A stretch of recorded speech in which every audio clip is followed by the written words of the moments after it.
بسم الله الرحمن الرحيم. الحمد لله رب العالمين، والصلاة والسلام على رسوله محمد النبي الكريم وعلى آله وأصحابه أجمعين.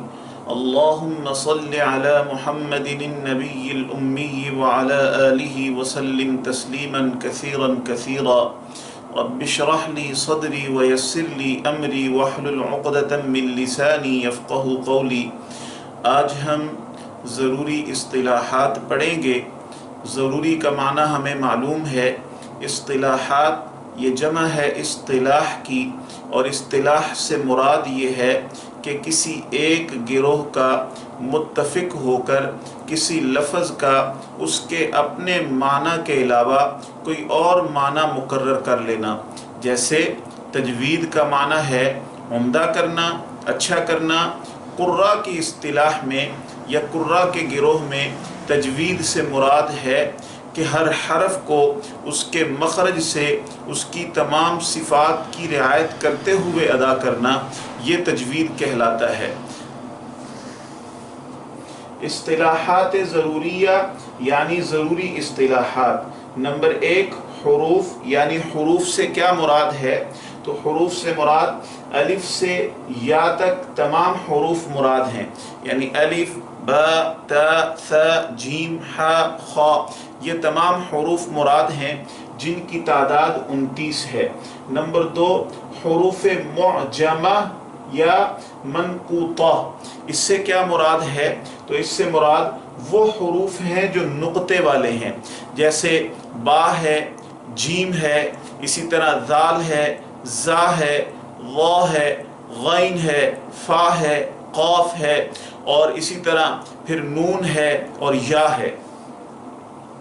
حروف نمبر 3 حروف مہملہ یا غیر منقوطہ، یعنی وہ حروف جو بغیر نقطے والے ہیں، جیسے الف، ہا، اسی طرح دال، اسی طرح را، اسی طرح سین، صاد، طا، عین، لام، میم، واو. تو یہ حروف جو ہے انہیں مہملہ کہا جائے گا یا غیر منقوطہ کہا جائے گا. نمبر 4 حروف حلقی، یعنی حلق سے ادا ہونے والے حروف. یہ 6 ہیں اور وہ یہ ہیں: حمزہ، ہا، عین، ہا، غین، خا. نمبر 5 حروف مدہ یا ہوائیہ، یعنی وہ حروف جو ہوا پر ختم ہوں. یہ 3 ہیں: الف، واو یا ساکین ما قبل موافق. ان کی تفصیل جو ہے وہ بعد میں آئے گی. نمبر 6 حروف لین، یعنی وہ حروف جو نرمی سے ادا ہوں. وہ 2 ہیں: واو یا ساکن ما قبل مفتوح. نمبر 7 حرکت. حرکت زبر، زیر، پیش کو کہتے ہیں. نمبر 8 متحرک.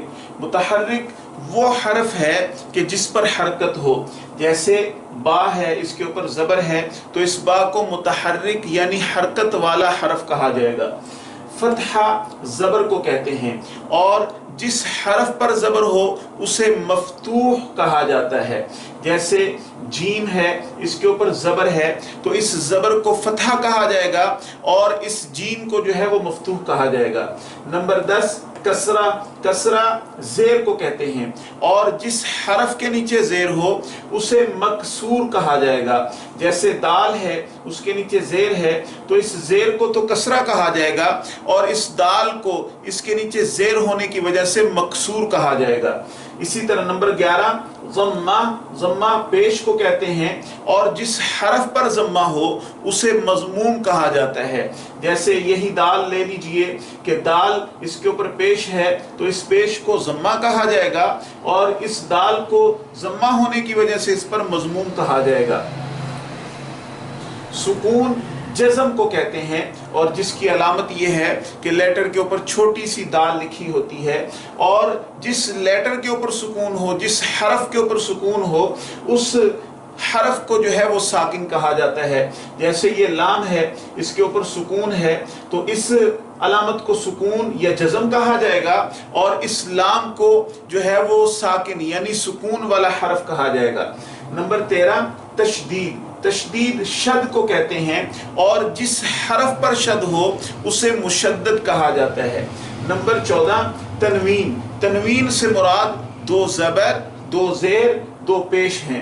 نمبر 15 مخارج، مخارج سے مراد منہ کے وہ حصے ہیں جن سے حروف ادا ہوتے ہیں، جیسے یہ دونوں ہونٹ ہیں کہ دونوں ہونٹوں کے ملنے سے با ادا ہوتا ہے، اگر ہم دونوں ہونٹوں کو نہ ملائیں تو با کی ادائیگی جو ہے وہ مشکل ہو جائے گی بلکہ ناممکن ہو جائے گی۔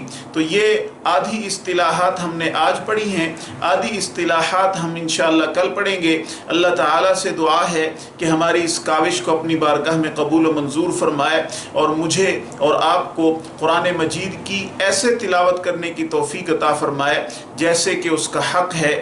آمین یا رب العالمین۔